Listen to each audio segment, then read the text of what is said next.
Most 5-year olds don't think about going on vacation by themselves. But my mom found me one day packing a small suitcase with some of my clothes, and she said, "What are you doing?" I said, "Well, I want to go on vacation." She played along. She said, "Where are you going to go?" I said, "Well," I mentioned a house in London about 10 miles away where there was this young girl my age living, another Dutch family. I said, "I'd like to go there for vacation." She thought about it. She went and asked my dad when he got home, and he said, "Fine, I'll drop him off tomorrow." So I went for a 2 week vacation without my parents and stayed with this other family.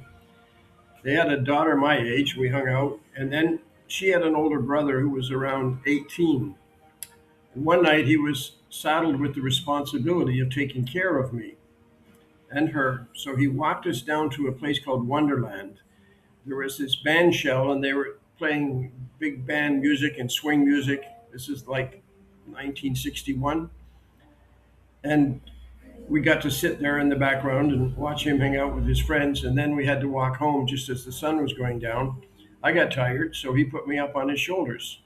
I had one leg straddled on either side of his head, and I was quite comfortable up there. But I'm kind of shy. And about halfway home, I knew I had to pee. And I didn't think of asking him to put me down so I could pee. I just thought, well, maybe if I let a little bit go at a time, he won't notice. Well, for the longest time, he didn't. I let out a little bit of pee at a time, and it slowly soaked down the front of his shirt and the back of his shirt. Of course, he didn't feel or notice anything because it's the same body temperature. But after about 5 minutes, one of his friends, there was one on either side of him, looked at him and said, "You stink. What's the smell?" And he finally realized that I had been peeing on him for the last 5 minutes, a bit at a time. And I was relieved. And of course, he was very angry. And he put me down and made me walk the rest of the way home, but he never mentioned it after that. I got away with it. I was 5 years old and I peed all over an 18-year-old man. I was always in a hurry.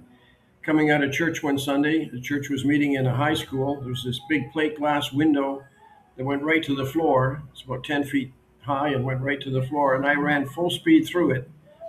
I ran so hard my head hit the glass and shattered it. Just a slight bruise and a slight cut, but they had to replace that. I was always in a hurry.